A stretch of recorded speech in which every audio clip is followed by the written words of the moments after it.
칠흑 같은 밤이 서울의 스카이라인을 삼키고 도시의 불빛들이 지상의 별처럼 반짝이고 있었다. 신세계그룹의 총수 윤수정 회장은 펜트하우스 집무실의 거대한 통유리창 앞에 서서 발 아래 펼쳐진 도시의 장관을 무심하게 내려다보았다. 그녀의 날카로운 눈빛은 도시의 화려함 너머 그 속에서 꿈틀대는 인간의 욕망과 허영심을 꿰뚫어 보는 듯했다. 올해로 70을 넘긴 그녀는 대한민국 경제계의 살아있는 전설이었다. 맨주먹으로 시작해 신세계그룹을 세계적인 기업으로 키워낸 그녀의 삶은 그 자체로 한 편의 드라마였다. 그러나 부와 명예의 정점에 선 지금 그녀의 마음은 그 어느 때보다 공허하고 지쳐 있었다. 특히 하나뿐인 손자 윤태민의 결혼 문제에 있어서는 더욱 그러했다. 회장님, 내일 있을 선 미팅 명단입니다. 김 비서가 조심스럽게 다가와 서류를 내밀었다. 윤 회장은 돌아보지도 않은 채 가볍게 손을 저었다. 치워라, 안 봐도 뻔하지. 그녀의 목소리에는 깊은 피로감이 묻어났다. 명단에 있을 이름들은 국내 굴지의 재벌가 딸들이나 유력 정치인의 자제들일 터였다. 모두들 하나같이 아름다운 얼굴과 화려한 배경을 가졌지만 그들의 눈에서는 사랑이 아닌 계산이 보였다. 그들은 윤태민이라는 사람을 사랑하는 것이 아니라 신세계그룹의 후계자라는 타이틀을 사랑하는 것이었다. 하지만 회장님, 윤 사장님의 연세도 있으시고 그래서 내가 직접 나서려는 것이다. 윤 회장은 마침내 몸을 돌렸다. 그녀의 눈빛은 결심으로 단단하게 빛나고 있었다. 가장 낮은 곳에서 가장 진실된 것을 찾아낼 것이다. 아무도 예상하지 못하는 방식으로 김 비서는 윤 회장의 말뜻을 이해하지 못해 어리둥절한 표정을 지었다. 하지만 그는 오랜 시간 그녀를 보좌하며 한 가지 사실을 잘 알고 있었다. 윤수정 회장이 한번 마음먹은 일은 하늘이 두 쪽 나도 반드시 실행되고 만다는 것을. 며칠 후 신세계그룹 본사 건물에 새로운 환경미화원이 출근했다. 이름은 고은자, 나이는 60 후반으로 보이는 허리가 약간 굽고 손마디가 굵은 평범한 노인이었다. 그녀는 값싼 작업복을 입고 머리에는 낡은 수건을 두르고 있었다. 아무도 그녀가 며칠 전까지 최고급 실크 블라우스를 입고 수백억짜리 계약서에 사인을 하던 윤수정 회장이라는 사실을 상상조차 하지 못했다. 윤 회장의 변신은 완벽했다. 그녀는 수십 년간 몸에 밴 권위적인 말투와 자세를 버리기 위해 거울 앞에서 밤낮으로 연습했다.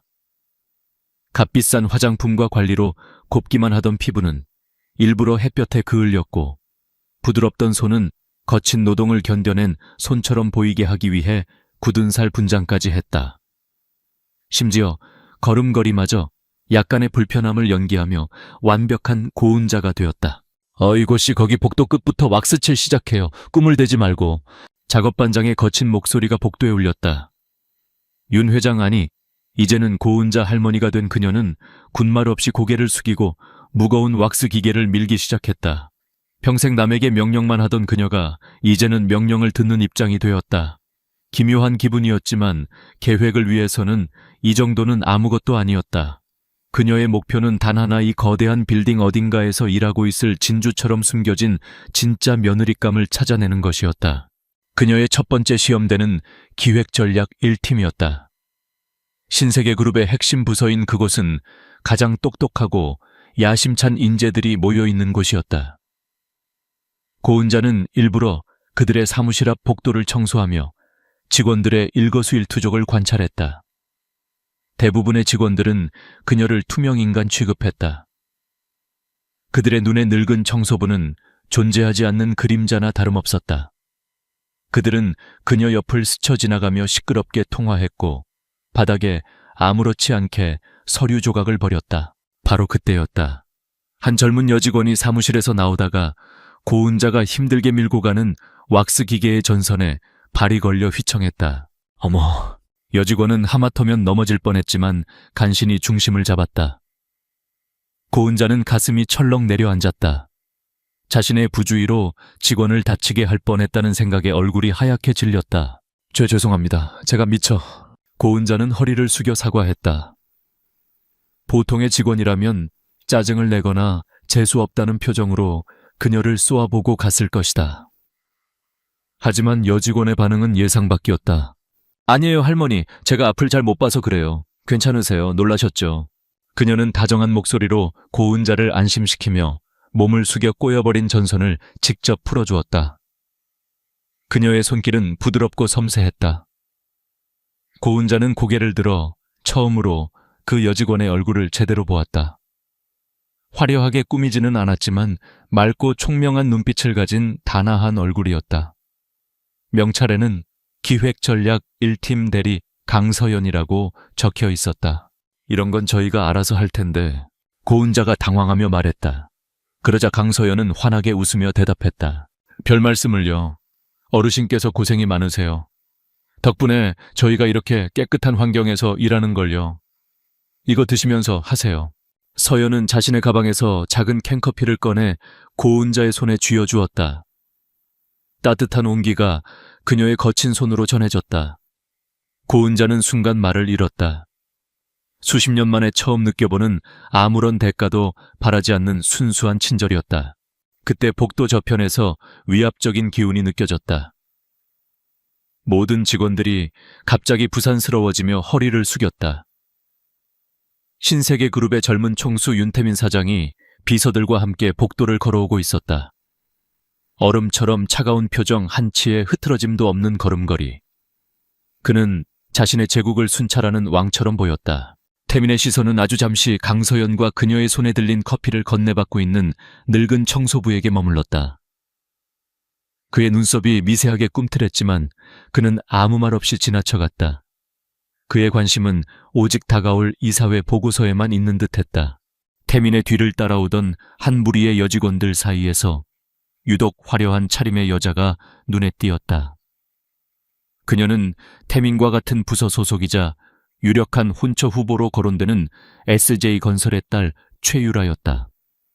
그녀는 강서연과 고은자를 경멸적인 시선으로 훑어보더니 옆에 있던 동료에게 들으라는 듯이 말했다. 참 별일이야.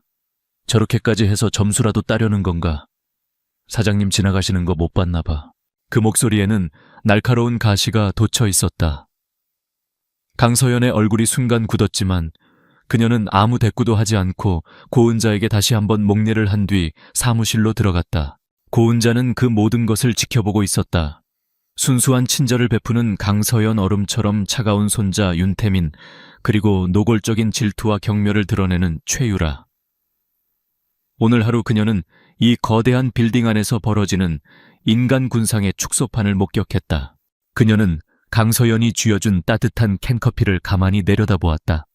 이것은 단순한 커피가 아니었다. 그녀가 찾고 있던 진실의 첫 번째 조각일지도 몰랐다. 윤수정 회장의 입가에 희미한 미소가 떠올랐다. 이 위험하고 기묘한 연극, 이제 막 1막이 올랐을 뿐이었다. 그녀는 기꺼이 이 무대 위에서 가장 낮은 자의 역할을 계속해 나갈 것이다.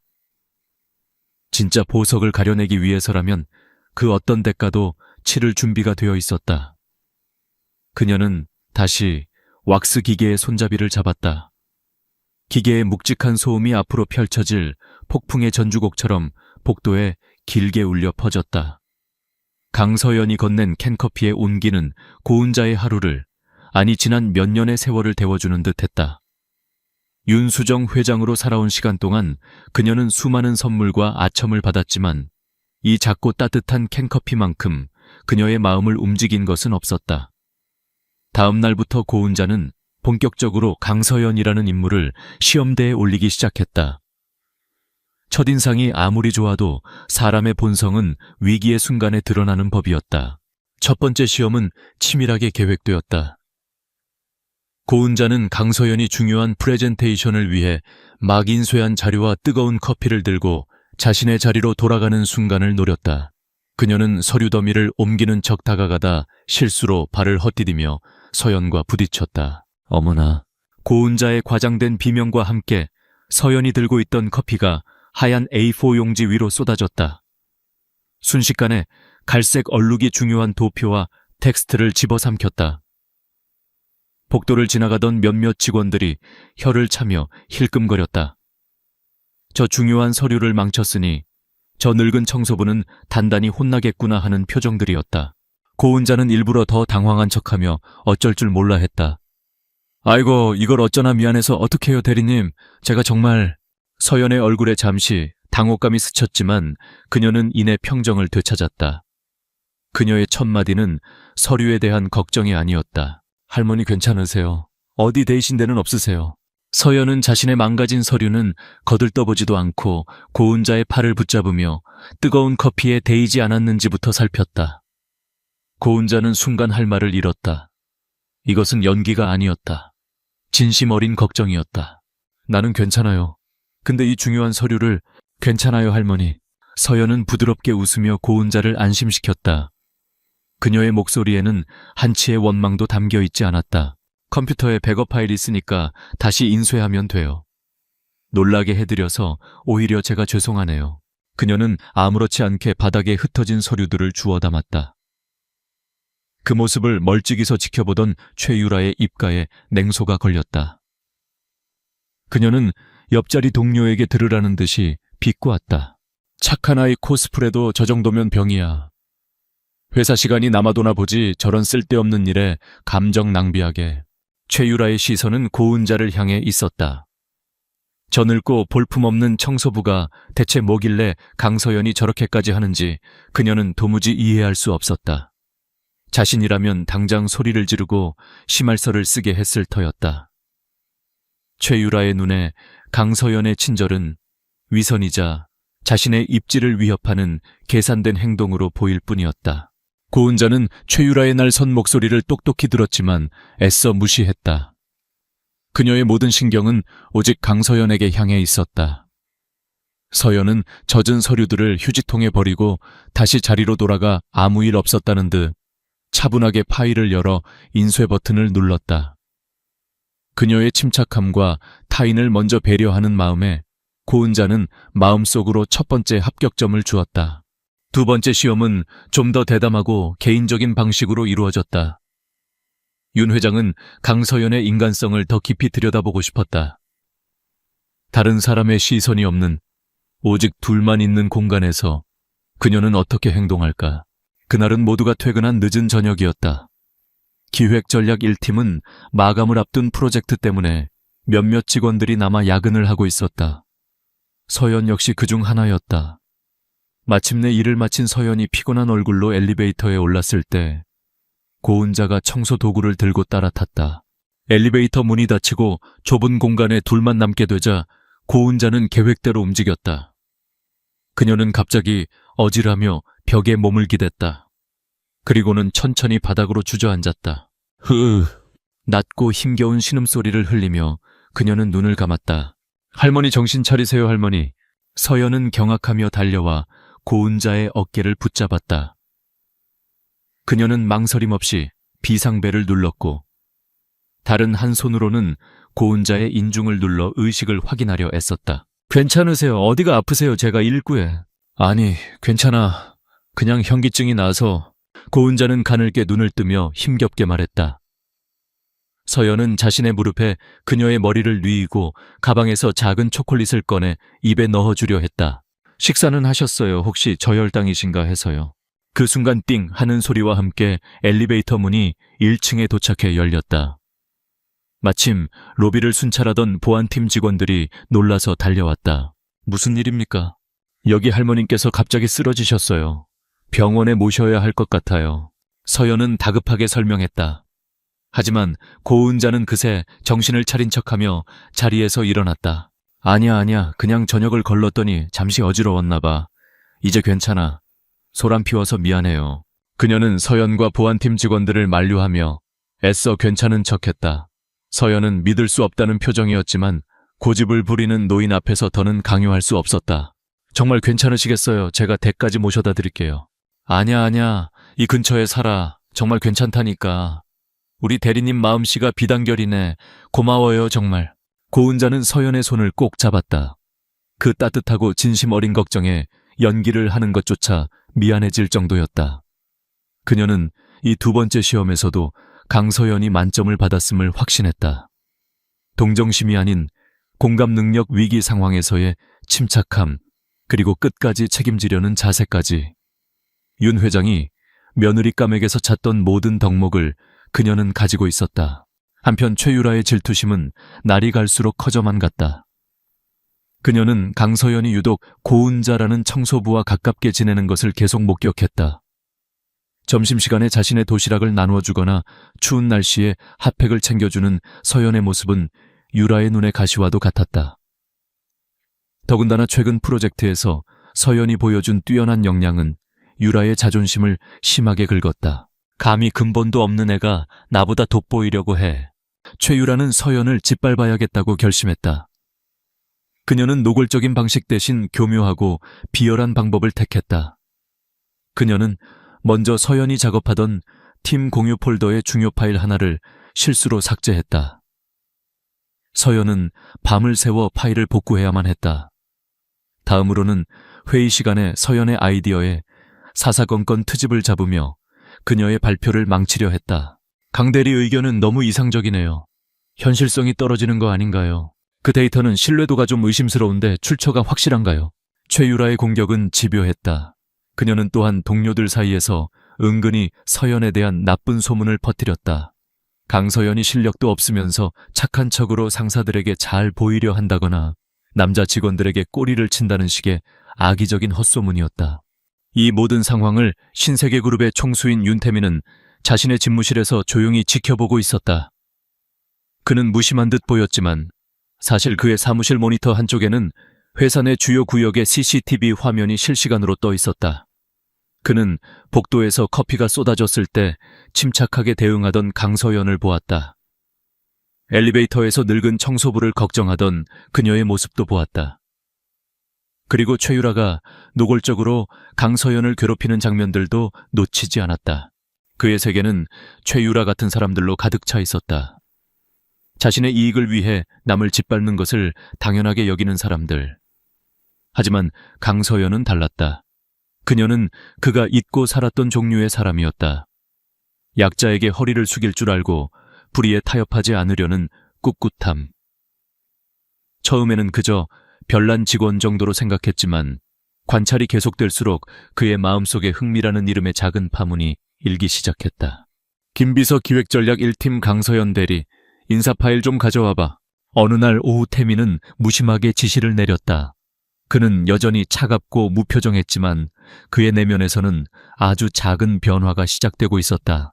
고은자는 청소 카트를 밀며 이 모든 것을 꿰뚫어 보고 있었다. 그녀는 최유라의 유치한 괴롭힘과 그로 인해 힘들어하면서도 묵묵히 자신의 일을 해내는 강서연의 모습을 보며 마음이 아팠다. 동시에 자신의 손자가 마침내 강서연이라는 보석의 가치를 조금이나마 알아보기 시작했다는 사실에 희미한 안도감을 느꼈다. 시험은 계속될 것이다. 그리고 다음 시험은 지금까지와는 차원이 다를 것이다. 윤수정 회장은 더 큰 판을 준비하고 있었다. 강서연의 진정한 가치는 시련 속에서 더욱 찬란하게 빛날 것이고 최유라의 추악한 본성은 그 시련 앞에서 스스로 무너지게 될 터였다. 그녀는 더러운 걸레를 꼭 쥐었다. 이 거대한 빌딩의 먼지를 닦아내듯 그녀는 곧 신세계그룹에 낀 추악한 때를 벗겨낼 참이었다.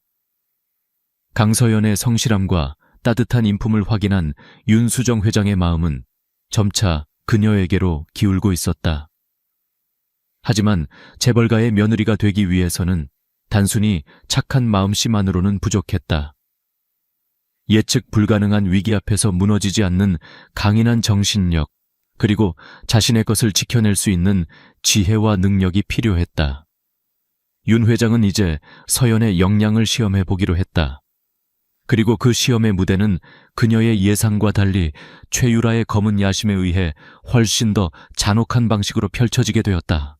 신세계그룹의 미래 성장 동력 발굴을 위한 차세대 전략 프로젝트 공모가 시작되었다. 이것은 평사원이라도 자신의 아이디어 하나로 그룹 전체의 주목을 받을 수 있는 절호의 기회였다. 기획전략 1팀의 모두가 이 프로젝트에 매달렸지만 그 중에서도 가장 빛나는 것은 단연 강서연의 기획안이었다. 그녀는 몇 주간 밤을 새워가며 자료를 분석하고 시장을 조사했다. 그리고 마침내 신세계 에코퓨처라는 이름의 친환경 신사업 모델을 구상해냈다. 이는 단순히 기업의 사회적 책임을 다하는 수준을 넘어 폐기물을 자원화하고 지속 가능한 소비 문화를 창출하여 새로운 시장을 선점하려는 대담하고 혁신적인 계획이었다.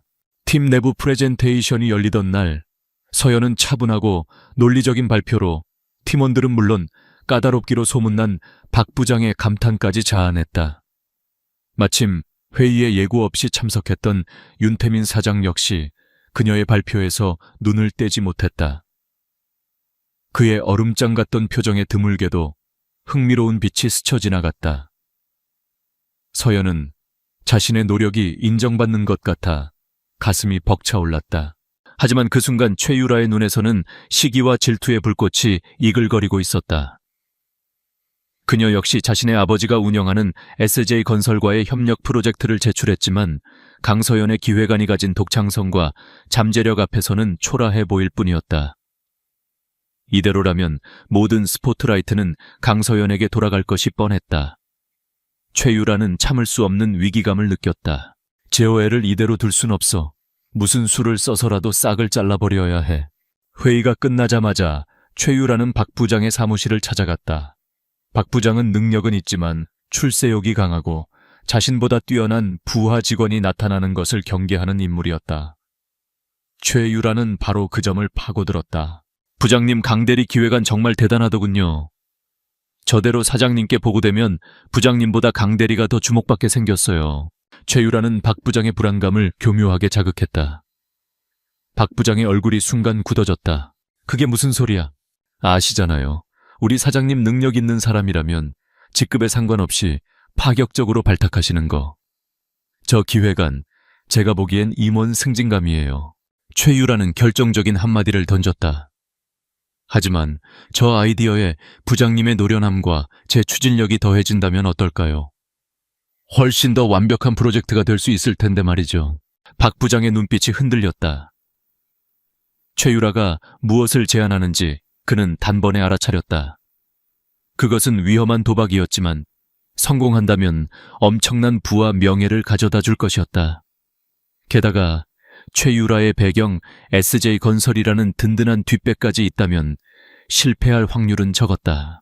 자네 뭘 어쩌자는 건가? 간단해요, 부장님. 저 프로젝트 우리 걸로 만드는 거예요.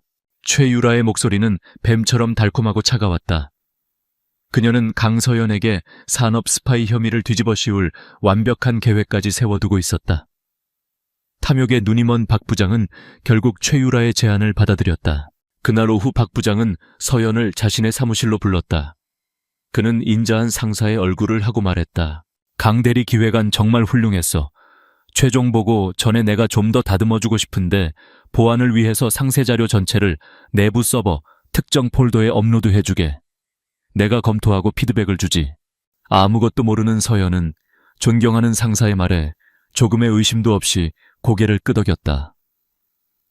그녀는 그날 밤 자신의 모든 노력과 열정이 담긴 프로젝트 파일을 박 부장이 알려준 서버 폴더에 그대로 업로드했다. 그리고 모두가 퇴근한 깊은 밤 신세계그룹 본사 건물은 정막에 휩싸였다. 고은자는 평소처럼 복도를 돌며 마지막 청소를 하고 있었다. 그녀가 기획전략 1팀 사무실 앞을 지날 때였다. 굳게 닫혀 있어야 할 서버실 문이 살짝 열려 있고 그 안에서 희미한 빛과 함께 소공어리는 목소리가 새어나왔다. 호기심이 발동한 고은자는 조심스럽게 다가갔다. 문틈으로 보이는 것은 박 부장과 최유라의 모습이었다. 그들은 컴퓨터 앞에서 무언가를 다급하게 조작하고 있었다. 됐어, 파일은 완벽하게 복사된 거지. 네, 부장님. 이제 원본 파일의 생성 날짜와 로그 기록만 수정하면 감쪽 같을 거예요. 강서연 컴퓨터에 심어둔 악성 코드가 내일 아침이면 그녀의 원본 파일까지 전부 손상시킬 거고요. 증거는 경쟁사인 태영물산 쪽으로 메일을 보낸 기록은 확실하게 만들어둔 건가? 물론이죠. 마치 강서연이 돈을 받고 기획안을 팔아넘기려 한 것처럼 완벽하게 조작해두었어요. 이제 그녀는 끝이에요. 최유라의 목소리에 담긴 아기의 고운자는 온몸의 피가 차갑게 식는 것을 느꼈다. 이것은 단순한 아이디어 도둑질이 아니었다. 한 사람의 인생을 송두리째 파괴하려는 잔혹한 음모였다. 그녀는 자신의 귀를 의심했다. 하지만 어둠 속에서 빛나는 두 사람의 탐욕스러운 얼굴은 너무나도 선명했다. 고은자는 조용히 몸을 숨겼다. 지금은 나설 때가 아니었다.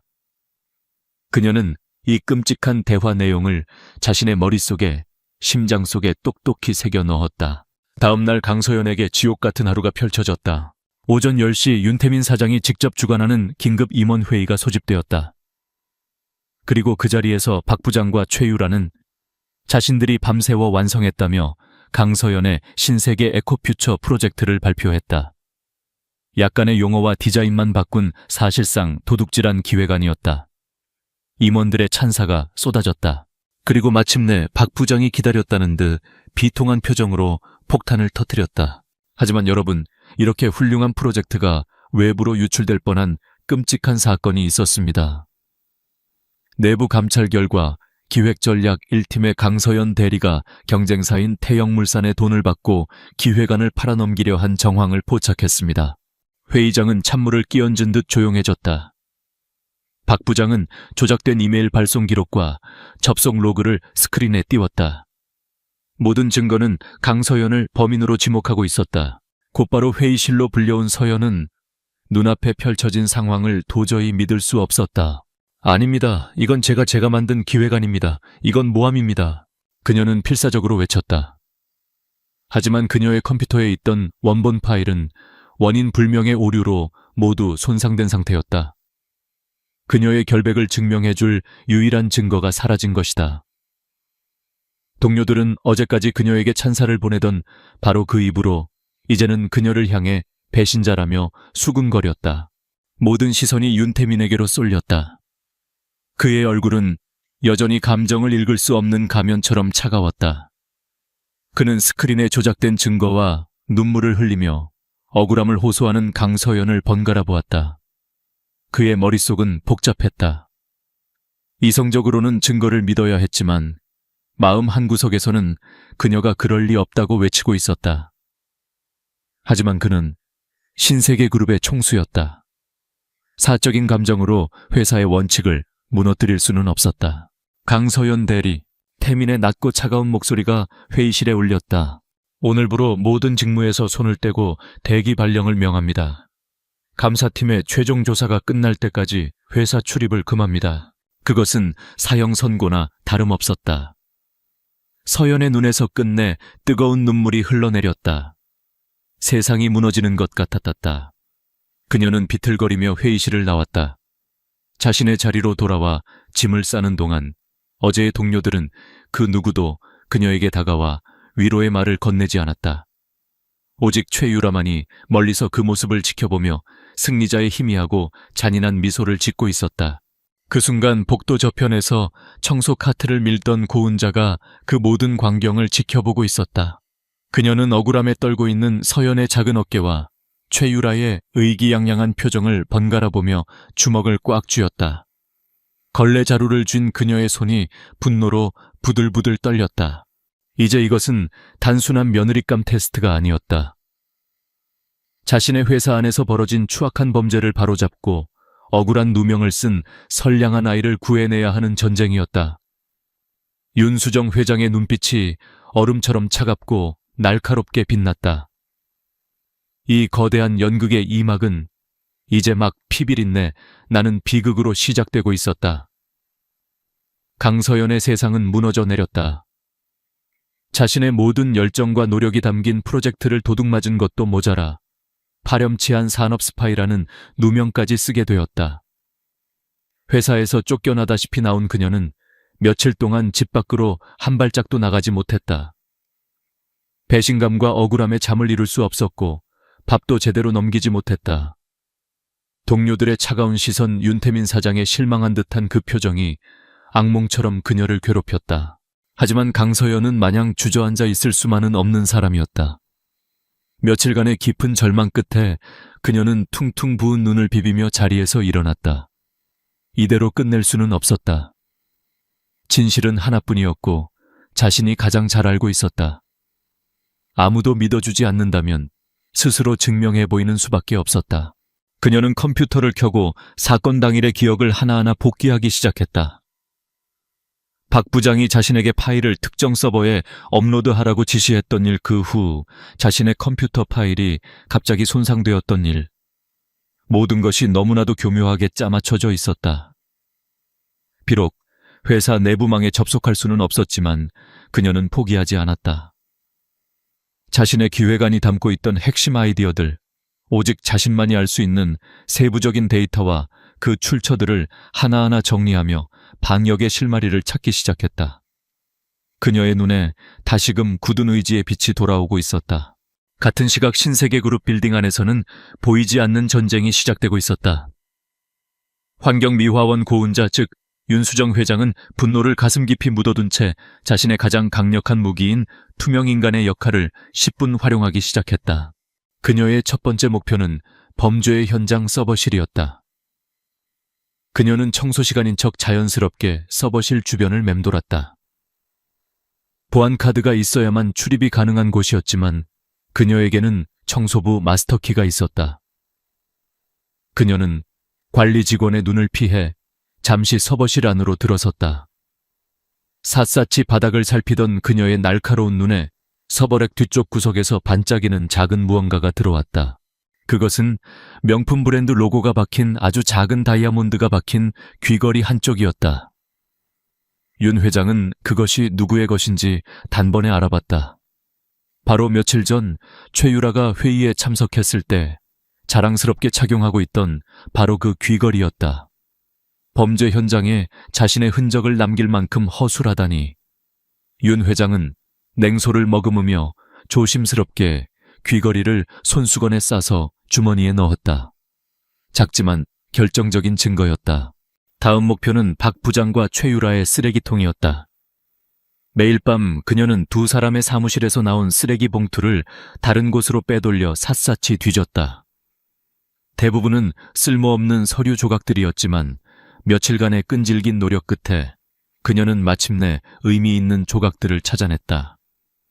박 부장의 쓰레기통에서는 구겨진 메모지 하나가 나왔는데 거기에는 여러 개의 날짜와 시간들이 복잡한 계산과 함께 적혀 있었다. 마치 파일의 생성 시간을 조작하기 위해 고심한 흔적처럼 보였다. 최유라의 쓰레기통에서는 그녀가 마신 커피 영수증과 함께 프로젝트 기획안의 특정 부분을 거칠게 수정하고 메모한 흔적이 담긴 종이들이 발견되었다. 둘이 공범이라는 명백한 증거였다. 고은자는 또한 의도적으로 두 사람의 주변을 청소하며 그들의 대화를 엿들었다. 음모가 성공했다고 생각한 그들은 처음에는 의기양양했지만 시간이 지날수록 조금씩 불안해하는 기색이 역력했다. 박 부장님, 감사팀 조사는 어떻게 되어가고 있죠? 괜히 다른 소리가 나오면 곤란한데. 걱정 마. 감사팀장은 내 사람이야. 강서연이 범인이라는 쪽으로 보고서가 올라갈 테니 자네는 괜히 긁어부스럼 만들지 말고 입 다물고 있게. 그들의 대화는 윤 회장의 심증을 확신으로 바꿔주었다. 그녀는 이제 모든 조각들을 꿰어 맞출 수 있었다. 하지만 그녀가 직접 나설 수는 없는 노릇이었다. 이 거대한 판을 마무리하기 위해서는 그녀의 가장 강력한 말인 윤태민을 움직여야만 했다. 그날 밤 윤 회장은 자신의 은신처인 낡은 오피스텔에서 대포폰을 꺼내 들었다. 그리고는 단 하나의 번호를 눌렀다. 신호음이 몇 번 울린 후 차가운 목소리가 들려왔다. 누구십니까? 나다, 태민아. 수화기 너머로 윤태민의 숨소리가 미세하게 달라지는 것이 느껴졌다. 할머니가 이 시간에 그것도 모르는 번호로 전화를 걸어온 것은 극히 이례적인 일이었다. 할머니, 이 번호는 무슨 일 있으세요? 묻고 싶은 게 있어서 전화했다. 윤 회장의 목소리는 평소보다 몇 배는 더 낮고 엄격했다. 강서연이라는 그 아이 정말로 자네가 보기에 범인이더냐? 태민은 잠시 말을 잃었다. 할머니, 그건 회사의 공식적인 조사 결과를 묻는 게 아니다. 내 눈을 믿느냐고 묻는 것이다. 윤 회장은 말을 잘랐다. 가장 명백해 보이는 진실이 때로는 가장 정교한 거짓일 수 있다. 데이터 뒤에 숨은 사람을 보아라. 그 아이의 눈물을 그리고 다른 자들의 웃음을 보아라. 나를 실망시키지 말 거라. 전화는 그것으로 끝이었다. 윤 회장은 더 이상 아무 말도 하지 않고 전화를 끊었다. 짧은 통화였지만 태민의 마음속에 거대한 파문을 일으키기에는 충분했다. 그는 할머니의 직관이 얼마나 무서운지를 잘 알고 있었다. 그녀는 결코 감정적으로 판단하는 사람이 아니었다. 할머니의 경고는 이 사건의 이면에 자신이 모르는 무언가가 있다는 강력한 암시였다. 그의 머릿속에 강서연의 얼굴이 떠올랐다. 눈물을 흘리면서도 끝까지 자신의 결백을 주장하던 그 꿋꿋한 눈빛, 그리고 최유라의 승리감에 찬 미소. 할머니의 말대로 그는 데이터가 아닌 사람을 다시 보기 시작했다. 다음 날 윤태민은 비서실을 통하지 않고 개인적으로 외부의 최고 사이버 보안 전문가에게 연락을 취했다. 그는 감사팀이 제출한 보고서가 아닌 서버의 원본 로그 전체를 분석해달라고 의뢰했다. 사장님, 이상합니다. 몇 시간 후 전문가에게서 연락이 왔다. 로그 기록 자체는 깨끗하게 정리되어 있습니다. 너무 깨끗해서 오히려 이상할 정도입니다.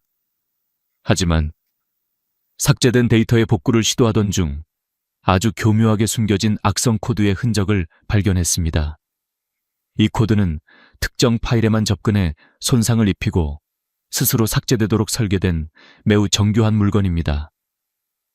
강서연 대리 같은 일반 직원이 다룰 수 있는 수준이 아닙니다. 전문가의 보고는 태민의 의심에 불을 지폈다. 그는 곧바로 보안팀에 지시해 사건 당일 서버실 주변의 모든 CCTV 원본 영상을 다시 확보했다. 감사팀이 제출한 편집된 영상이 아닌 24시간 전체의 기록이었다. 그는 몇 시간 동안 눈을 떼지 않고 영상을 돌려보았다. 그리고 마침내 찾아냈다. 박 부장과 최유라가 회의실로 들어갔던 그 시간 고작 0.5초. 아주 짧은 순간 영상이 미세하게 끊겼다가 다시 이어지는 부분을 발견한 것이다. 일반적인 시청으로는 절대 알아챌 수 없는 전문가만이 식별할 수 있는 데이터 손실의 흔적이었다. 누군가 의도적으로 영상을 조작했다는 증거였다. 같은 시각 고은자는 자신의 작은 오피스텔 방바닥에 그동안 모은 증거들을 늘어놓고 있었다. 최유라의 귀걸이, 한쪽 박 부장의 계산 메모 커피 영수증, 그리고 밤늦게 홀로 남아 자신의 결백을 증명하기 위해 애쓰는 강서연의 모습을 멀리서 지켜보며 기록해둔 그녀의 작업 노트까지. 태민은 자신의 초현대적인 사무실에서 복잡한 데이터 분석 보고서를 보고 있었고, 고은자는 허름한 방에서 아날로그적인 증거들을 맞춰보고 있었다. 서로 다른 장소, 서로 다른 방식이었지만 두 사람의 눈빛은 같은 목표를 향해 불타고 있었다. 진실이라는 거대한 퍼즐의 조각들이 마침내 제자리를 찾아가기 시작했다. 이제 남은 것은 이 모든 조각들을 한자리에 모아 거짓의 성을 무너뜨리는 것뿐이었다. 사냥의 시간은 끝나가고 심판의 시간이 다가오고 있었다. 퍼즐 조각들을 맞춘 윤태민의 머릿속은 차갑게 분노했지만 그의 행동은 그 어느 때보다 신중하고 전략적이었다. 그는 섣불리 뱀의 꼬리를 잡는 대신 놈들의 심장부에 비수를 꽂을 완벽한 판을 짜기 시작했다. 그의 첫 번째 수는 모두의 예상을 뒤엎는 것이었다. 다음 날 아침 윤태민은 인사부장과 박 부장을 자신의 집무실로 호출했다. 서슬퍼런 그의 귀에 두 사람은 마른 침을 삼켰다. 강서연 대리대기 발령건 오늘부로 철회하고 즉시 업무에 복귀시키도록 하세요. 태민의 목소리는 강철처럼 단단했다. 박 부장의 얼굴이 새하얗게 질렸다. 사장님, 그건 안 됩니다. 아직 감사팀 조사가 끝나지도 않았고 회사 기밀을 유출하려 한 혐의가, 그 혐의에 절차적 문제가 있다는 보고를 받았습니다. 태민은 박 부장의 말을 차갑게 끊었다. 그는 일부러 모호하게 말하며 상대의 반응을 살폈다. 새롭게 상충되는 정보가 발견되었으니 조사가 끝날 때까지는 무죄 추정의 원칙에 따라야겠소. 이것은 내 지시입니다. 더 이상의 이의는 받지 않겠습니다. 그의 단호한 태도에 박 부장은 더 이상 아무 말도 하지 못했다. 사장의 직접적인 명령을 거부할 수는 없는 노릇이었다. 이 소식은 순식간에 회사 전체로 퍼져나갔고 기획전략 1팀은 그야말로 발칵 뒤집혔다. 특히 최유라는 자신의 사무실에서 이 소식을 듣고 분노에 차 닥치는 대로 물건을 집어 던졌다. 윤태민이 왜 갑자기 마음을 바꿨는지 그녀는 도무지 이해할 수 없었다. 태민은 직접 강서연에게 전화를 걸었다.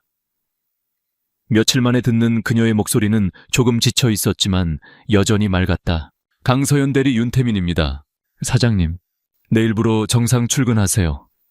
대기 발령은 해제되었습니다. 서연은 자신의 귀를 의심했다. 하지만 조사는 계속될 겁니다. 하지만 난 강 대리가 회사 안에서 자신의 명예를 지킬 기회를 가져야 한다고 생각합니다. 돌아와서 당신의 결백을 직접 증명해 보이세요. 그의 목소리에는 이전의 냉랭함 대신 은근한 신뢰와 지지의 무게가 실려 있었다. 서연은 전화기를 붙잡고 뜨거운 눈물을 삼켰다. 어둠 속에서 마침내 한 줄기 빛을 본 기분이었다. 다음 날 강서연이 회사에 다시 모습을 드러내자 사무실의 공기는 묘한 긴장감으로 가득 찼다. 동료들은 어색한 표정으로 그녀를 힐끔거리며 수근거렸다. 최유라와 박 부장은 마치 유령이라도 본 듯한 얼굴로 그녀에게 살기 어린 시선을 보냈다. 서연은 꿋꿋하게 자신의 자리로 돌아와 묵묵히 컴퓨터를 켰다. 그때였다. 윤태민 사장이 비서도 없이 혼자 기획전략 1팀으로 들어섰다. 그는 사무실 전체를 한번 훑어본 후 정확히 강서연의 책상 앞에 멈춰 섰다. 모든 직원들의 시선이 그곳으로 쏠렸다. 강대리 에코퓨처 프로젝트의 기초가 되었던 유럽 폐기물 자원화 시장 데이터 원본 자료를 다시 검토하고 싶군요. 오늘 오후까지 내게 직접 보고하도록 하세요. 그의 말은 표면적으로는 업무 지시였지만 그 안에 담긴 의미는 명백했다. 그는 프로젝트의 기초를, 즉 아이디어의 원천을 강서연이 가지고 있음을 모두 앞에서 공표한 것이었다. 또한 직접 보고하라는 말은 박 부장을 거치지 말고 자신에게 오라는 강력한 신호였다. 이것은 강서연에 대한 윤태민의 공개적인 신임 선언이나 다름없었다. 박 부장의 얼굴은 잿빛이 되었고 최유라는 입술을 깨물었다. 그날 이후 태민은 의도적으로 서연과의 접점을 늘려나갔다. 그는 야근하는 그녀에게 다가가 프로젝트 진행 상황을 보고하라는 핑계로 그녀를 자신의 집무실로 불렀다. 그리고는 보고는 뒷전인 채 비서가 준비해둔 따뜻한 식사를 함께하며 그녀의 지친 속을 달래주었다. 어느 늦은 밤 집무실에 단둘이 남았을 때 태민이 무심한 척 물었다. 왜 포기하지 않았습니까? 보통 사람 같았으면 억울해도 그냥 주저앉았을 텐데. 서연은 잠시 창밖을 바라보다가 조용히 입을 열었다. 제가 포기하면 제 아이디어는 영원히 도둑맞은 채로 남게 되니까요. 그리고 무엇보다 제 자신에게 떳떳하고 싶었습니다. 제가 하지 않은 일 때문에 제 삶을 포기하고 싶지는 않았어요. 그녀의 차분하지만 강단 있는 대답이 태민의 심장을 깊숙이 울렸다. 그는 그녀에게서 단순한 연민이나 동정이 아닌 깊은 존경심과 모스키체니의 애드미레이션을 느끼기 시작했다. 이것이 바로 자신의 할머니가 그토록 찾아 헤매던 돈으로 살 수 없는 진정한 품격이라는 것을 그는 깨달았다. 이들의 관계가 가까워지는 것을 지켜보는 최유라는 질투심에 이성을 잃어가고 있었다. 어느 날 그녀는 탕비실에서 혼자 있는 서연을 발견하고는 그녀를 구석으로 몰아붙였다. 네가 사장님께 무슨 꼬리를 쳤는지는 모르겠지만 착각하지 마. 이 프로젝트는 내 거야. 너 같은 건 내가 마음만 먹으면 하루아침에 짓밟아 버릴 수 있어. 유라가 막 서연의 어깨를 거칠게 밀치려는 순간이었다. 지금 뭐 하는 짓이지? 얼음처럼 차가운 목소리가 두 사람 사이에 끼어들었다. 윤태민이 어느새 그들 뒤에 서 있었다. 그의 눈빛은 분노로 이글거리고 있었다. 그는 서연을 자신의 등 뒤로 보호하듯 감싸며 유라를 향해 한 걸음 다가섰다. 최유라 씨, 여긴 내 회사입니다. 내 회사에서 내 직원을 위협하는 건 용납 못합니다. 다시 한번 이런 모습을 보인다면 SJ건설과의 관계고 뭐고 아무것도 남지 않게 될 거라는 걸 명심하세요. 그의 경고는 살벌했다. 유라는 태어나서 처음 겪는 모욕감과 공포에 얼굴이 새하얗게 질렸다. 그녀는 아무 말도 못하고 도망치듯 자리를 떴다. 태민은 자신의 뒤에 서 있는 서연을 돌아보았다. 그녀는 놀란 눈으로 그를 바라보고 있었다. 괜찮습니까? 네, 감사합니다, 사장님. 그 순간 두 사람의 시선이 허공에서 마주쳤다. 더 이상 사장과 부하 직원의 관계가 아니었다. 위기에 처한 한 여자를 지키려는 한 남자, 그리고 자신을 믿어주는 그에게 깊은 신뢰를 느끼기 시작한 한 여자. 미묘한 감정의 기류가 두 사람 사이에 흐르기 시작했다. 며칠 후 윤태민은 자신의 계획에 마지막 쐐기를 박았다.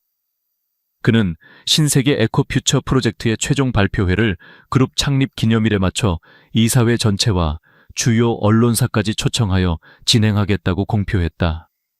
그리고 그 영광스러운 발표자로 프로젝트의 최초 제안자인 최유라를 공식적으로 지명했다. 최유라 씨의 뛰어난 아이디어로 시작된 프로젝트이니 그 철학을 가장 잘 설명할 수 있는 사람도 본인일 겁니다. 그룹의 미래가 걸린 발표이니만큼 이사님들의 날카로운 질문에도 완벽하게 답변할 수 있도록 철저히 준비해 주길 바랍니다. 이것은 덫이었다. 최유라와 박 부장을 가장 화려한 무대 위로 올려놓고 가장 깊은 나락으로 떨어뜨리기 위한 잔인하고도 완벽한 덫. 두 사람은 사장의 칭찬에 기뻐하면서도 한편으로는 극심한 불안감에 휩싸였다. 자신들이 훔친 아이디어의 속살까지 파고드는 질문 세례를 과연 감당할 수 있을까? 그날 밤 박 부장의 사무실에 최유라가 다급하게 찾아왔다. 두 사람은 도둑질한 기획안의 세부 데이터를 보며 끙끙거리고 있었다. 이 데이터의 출처가 대체 뭐야? 유럽 통계청 자료라는데 세부 항목으로 들어가니 이해가 안 되잖아. 나도 모르겠어, 강서연. 그 애가 만든 거니 걔만 알겠지. 이제 와서 어떡하냐고. 서로를 탓하며 언성을 높이는 두 사람의 모습에서 이전에 자신만만했던 공범 관계는 온데간데 없었다. 불안과 초조함이 그들의 이성을 좀먹고 있었다. 그들은 자신들이 윤태민이라는 거대한 거미가 쳐놓은 거미줄 위로 스스로 걸어 들어가고 있다는 사실을 까맣게 모르고 있었다. 심판의 날은 이제 코앞으로 다가오고 있었다. 신세계 그룹 창립 기념일 본사 대강당은 대한민국 재계의 거물들과 주요 언론사 기자들로 발 디딜 틈이 없었다. 단상 위 거대한 스크린에는 신세계 에코퓨처 미래를 향한 녹색 발걸음이라는 프로젝트 타이틀이 선명하게 빛나고 있었다. 오늘은 신세계 그룹의 미래를 책임질 신사업을 발표하는 자리이자 최유라가 자신의 인생에서 가장 화려한 스포트라이트를 받는 날이었다. 최고급 명품으로 온몸을 휘감은 최유라는 자신감 넘치는 미소로 단상에 섰다. 객석 맨 앞줄에는 그녀의 아버지인 SJ건설의 최 회장이 흐뭇한 표정으로 앉아 있었다. 그들 눈에는 이미 최유라가 신세계 그룹의 안주인이 된 미래가 그려지고 있었다. 객석 한쪽 눈에 잘 띄지 않는 직원석에 앉아있는 강서연은 묵묵히 단상을 응시했다. 그녀의 얼굴은 평온했지만 무릎 위에 놓인 두 주먹은 하얗게 질려 있었다. 발표는 순조롭게 시작되었다. 최유라는 훔친 기획안의 내용을 막힘없이 읊어나갔다. 그녀의 목소리는 자신감에 차 있었고 준비된 제스처는 우아했다. 겉으로 보기에는 완벽한 발표였다. 박 부장은 객석에서 안도의 한숨을 내쉬었다. 하지만 진짜 시험은 지금부터였다. 발표가 끝나고 질의응답 시간이 되자 윤태민과 미리 말을 맞춘 한 사회이사가 날카로운 질문을 던졌다. 최유라 발표자 프로젝트의 핵심인 유럽 폐기물 재활용률 데이터에서 독일과 스웨덴의 통계 방식 차이가 수익률 예측에 미치는 영향에 대해 구체적인 수치를 들어 설명해 주시겠습니까? 강당 안에 순간 정적이 흘렀다. 그것은 기획안의 핵심을 꿰뚫는 오직 이 프로젝트를 처음부터 끝까지 구상한 사람만이 답할 수 있는 질문이었다. 최유라의 얼굴에서 미소가 사라졌다. 그녀의 머릿속은 새하얘졌다. 그것은 전반적인 시장 성장세를 고려할 때 큰 변수가 되지 않을 것으로 그녀는 애매한 말로 얼버무리려 했지만 질문을 던진 이사는 집요했다. 큰 변수가 되지 않는다는 근거가 무엇입죠? 구체적인 데이터를 원합니다. 최유라의 이마에 식은땀이 맺혔다. 그녀는 도움을 구하듯 박 부장 쪽을 쳐다봤지만 그는 시선을 피할 뿐이었다. 다른 이사들의 질문이 연이어 쏟아졌다. 모두 프로젝트의 깊숙한 부분을 파고드는 송곳 같은 질문들이었다. 최유라는 제대로 된 답변을 하나도 하지 못하고 동문서답만 늘어놓았다. 강당은 삽시간에 술렁이기 시작했다. 저런 기본적인 질문에도 대답 못하는 사람이 어떻게 이런 거대한 프로젝트를 기획했단 말인가. 바로 그때였다. 모두의 시선이 집중된 가운데 윤태민 사장이 조용히 자리에서 일어나 단상으로 향했다. 그의 등장만으로도 강당의 소라는 거짓말처럼 멈췄다. 훌륭한 발표였습니다, 최유라 씨. 태민은 차가운 목소리로 말했다. 그러나 그의 눈에는 조롱의 빛이 서려 있었다. 하지만 몇몇 세부 사항에 대해서는 명확하지 않은 부분이 있는 것 같군요. 아마도 이 프로젝트의 진짜 주인이라면 더 잘 설명할 수 있겠지요. 그는 객석의 강서연을 향해 고개를 돌렸다. 모든 사람들의 시선이 일제히 그녀에게로 향했다. 최유라의 얼굴은 사색이 되었다. 태민은 다시 스크린을 향해 몸을 돌렸다. 지금부터 여러분께 몇 가지 흥미로운 사실을 보여드리겠습니다. 스크린에는 사이버 보안 전문가의 보고서가 나타났다. 파일 생성 기록이 정교하게 조작되었다는 증거, 강서연의 컴퓨터에서만 발견된 특수악성 코드에 대한 분석이 이어졌다. 이것은 단순한 실수나 우연이 아닙니다. 이것은 한 사람을 매장시키기 위한 명백한 범죄의 증거입니다. 다음으로 스크린에 재생된 것은 서버실 주변의 CCTV 원본 영상이었다. 모두가 숨을 죽이고 지켜보는 가운데 박 부장과 최유라가 어색하게 서버실을 빠져나오는 모습이 선명하게 잡혔다. 영상이 조작되었다는 증거인 미세한 끊긴 부분까지 확대되어 나타났다. 태민은 단상 아래에 앉아있는 박 부장을 내려다보았다. 박 부장님, 이제 직접 설명해 주시지요. 그날 밤 서버실에서 무엇을 하셨습니까? 모든 것이 끝났음을 직감한 박 부장의 몸이 사시나무처럼 떨리기 시작했다. 최유라가 그에게 모든 죄를 떠넘기려는 듯 소리쳤다. 저는 몰라요. 다 박 부장님이 시킨 일이란 말이에요. 배신감과 공포에 이성을 잃은 박 부장은 결국 무너져 내렸다. 그는 자리에서 일어나 울부짖으며 모든 것을 자백하기 시작했다. 제가 죽을 죄를 지었습니다. 최유라 씨가 저를 유혹했습니다. 프로젝트를 훔치고 강서연 대리에게 누명을 씌우면 SJ건설의 힘을 이용해 저를 임원으로 만들어주겠다고. 제가 탐욕에 눈이 멀어. 강당은 아수라장이 되었다. 최유라는 비명을 지르며 부인했고 기자들의 카메라 플래시가 미친 듯이 터져 나왔다. 분노한 최 회장이 자리에서 벌떡 일어나 고함을 쳤다. 이게 무슨 짓들인가? 이건 날조야. 감히 내 딸을 모함해. 윤 사장, 우리 SJ건설과의 모든 거래를 끊을 각오를 하는 게 좋을 거야. 재벌 총수의 협박에 강당의 공기가 얼어붙는 듯했다. 윤태민이 과연 이 압력에 굴복할 것인가? 바로 그 순간 장내의 모든 소음을 압도하며 강당의 육중한 정문이 천천히 열렸다. 그리고 그곳으로 허름한 환경미화원 복장을 한 늙은 노인이 청소 카트를 밀며 천천히 걸어 들어왔다. 고은자였다. 갑작스러운 그녀의 등장에 모두가 어리둥절했다. 보안 요원들이 급히 그녀를 막아서려 했다. 멈춰. 윤태민의 조용하지만 단호한 목소리가 울려 퍼졌다. 보안 요원들은 그 자리에 멈춰섰다. 고은자는 아무 말 없이 수많은 사람들의 시선을 받으며 중앙 통로를 걸어 단상으로 향했다. 그녀는 최 회장과 유령이라도 본 듯한 표정에 최유라 앞을 지나쳤다. 그리고 마침내 단상 위에 올라섰다. 모두가 숨을 죽이고 지켜보는 가운데 그녀는 믿을 수 없는 행동을 시작했다. 그녀는 먼저 머리에 쓰고 있던 낡은 수건을 벗어 던졌다. 다음으로 허름한 작업복 조끼를 벗었다. 그리고 수십 년간 노동에 찌든 사람처럼 구부정했던 허리를 꼿꼿하고 당당하게 펴기 시작했다. 마지막으로 그녀는 얼굴에 검댕을 손으로 닦아내고 흐트러진 머리를 손으로 단정하게 쓸어 넘겼다. 변신은 경이로웠다. 초라하고 힘없는 늙은 청소부는 온데간데 없이 사라지고 그 자리에는 감히 누구도 범접할 수 없는 위엄과 카리스마를 내뿜는 한 여인이 서 있었다. 신세계 그룹에 살아있는 신화철의 여제, 윤수정 회장이었다. 강당 안의 모든 사람들이 자신의 눈을 의심하며 경악했다. 최유라와 최 회장의 얼굴은 하얗게 질려 재가 될 것만 같았다. 박 부장은 그 자리에서 실신 직전이었다.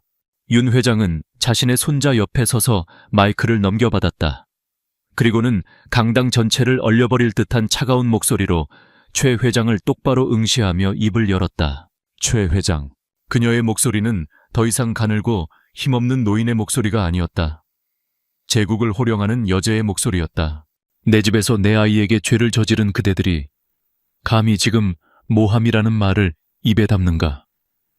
윤수정 회장의 목소리가 대강당을 지배했다. 방금 전까지 고함을 치던 최 회장은 마치 거대한 산사태를 맞은 듯 그 자리에 얼어붙었고, 강당 안의 모든 사람들은 숨 쉬는 것조차 잊은 채 단상 위의 여제를 바라보았다. 그녀는 더 이상 허름한 청소부가 아니었다.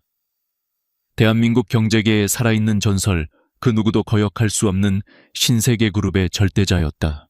윤 회장은 최 회장에게서 시선을 거두고 강당 전체를 향해 선언했다. 오늘 이 자리에서 저는 신세계 그룹의 회장으로서 몇 가지를 바로잡고자 합니다. 그녀의 목소리는 마이크를 통해 강당 구석구석으로 퍼져나갔다. 첫째, 신세계 그룹은 현 시간부로 SJ건설과의 모든 파트너십과 계약을 파기합니다. 신뢰와 정직을 저버린 기업과는 단 한 개의 못도 함께 박을 수 없습니다. 최 회장의 다리가 후들거리며 휘청했다. 신세계 그룹은 SJ건설의 가장 큰 고객이었다. 이 선언은 사실상의 사형 선고였다. 둘째, 이 사건의 주범인 최유라 씨와 공범인 박 부장에 대해서는 업무상 배임 명예훼손 증거인멸 등 적용 가능한 모든 법적 책임을 물을 것입니다. 형사 고소는 물론 이번 사태로 인해 그룹이 입은 유무형의 손실에 대한 민사상 손해배상 청구도 진행할 것입니다. 신세계 그룹은 그 어떤 부패와도 타협하지 않는다는 것을 보여줄 것입니다. 카메라 플래시가 다시 한번 터져 나왔다. 최유라는 결국 다리에 힘이 풀려 그 자리에 주저앉아 버렸다. 그녀의 화려했던 인생이 끝나는 순간이었다. 그리고 마지막으로 윤 회장의 목소리가 한결 부드러워졌다. 그녀는 천천히 단상에서 내려와 여전히 직원석에 멍하니 서 있는 강서연에게로 걸어갔다. 수백 명의 시선이 그녀의 움직임을 따라 함께 움직였다. 윤 회장은 서연의 바로 앞에 멈춰 서서 그녀의 떨리는 손을 따뜻하게 잡아주었다. 이 자리를 빌려 강서연 대리에게 씌워졌던 모든 누명을 공식적으로 벗겨주고자 합니다. 윤 회장은 서연의 손을 잡은 채 강당의 모든 사람들을 향해 말했다. 이 젊은 직원은 자신의 명예가 짓밟히는 순간에도 비굴하게 타협하지 않았습니다. 위협과 조롱 속에서도 자신의 결백과 일에 대한 자부심을 지켜냈습니다. 이것이야말로 우리 신세계 그룹이 추구해야 할 진정한 가치입니다. 정직 용기, 그리고 진짜 실력. 그녀는 서연의 어깨를 가볍게 두드리며 가장 큰 상을 내렸다. 따라서 저는 강서연 대리를 오늘부로 신세계 에코퓨처 프로젝트를 총괄하는 신임 팀장으로 임명합니다. 프로젝트의 기획부터 실행까지 모든 정원을 부여할 것입니다. 당신의 능력을 마음껏 펼쳐 보이세요. 강서연의 눈에서 뜨거운 눈물이 흘러내렸다. 억울함과 서러움의 눈물이 아니었다. 자신의 가치를 알아주고 믿어주고 지켜준 사람들에 대한 감사와 벅찬 감동의 눈물이었다. 그녀는 허리를 숙여 깊이 감사 인사를 올렸다. 강당 안에서는 그 누구도 먼저랄 것 없이 박수가 터져 나왔다. 진실이 승리하고 정의가 바로 서는 순간을 목격한 사람들의 진심 어린 박수였다. 소란이 어느 정도 정리된 후 윤 회장은 이사들과 기자들을 해산시켰다. 텅 빈 강당에는 이제 윤수정 회장과 윤태민 그리고 강서연 세 사람만이 남게 되었다. 무대 조명 아래 어색하지만 기묘한 평화가 흘렀다. 윤 회장은 만족스러운 미소로 두 젊은이를 바라보았다. 그녀의 위대한 연극은 완벽한 해피엔딩을 맞이했다. 그녀는 자신의 손자를 향해 말했다. 태민아, 내 할머니, 내가 이 모든 소동을 벌인 이유를 이제는 알겠지.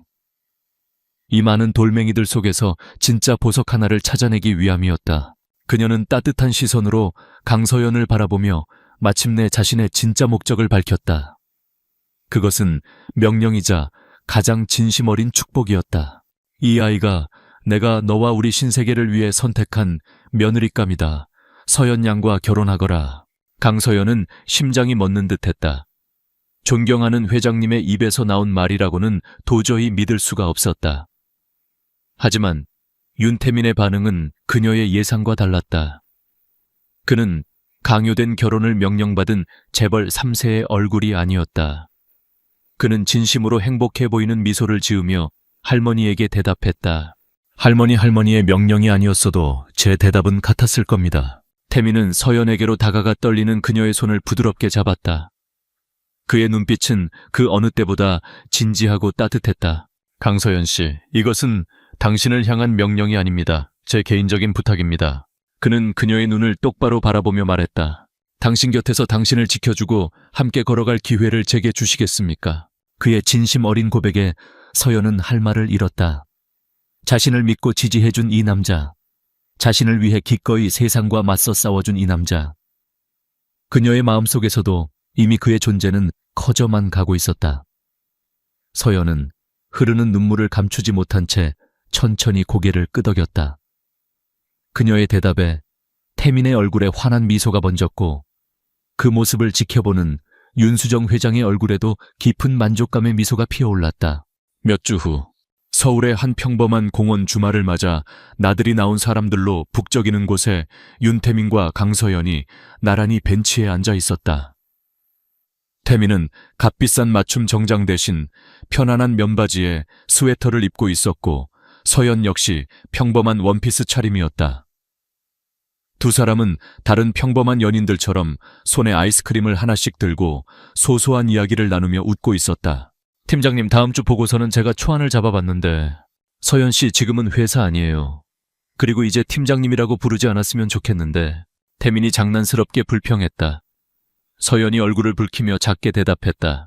태민 씨. 그녀의 부름에 태민이 세상을 다 가진 듯 환하게 웃었다.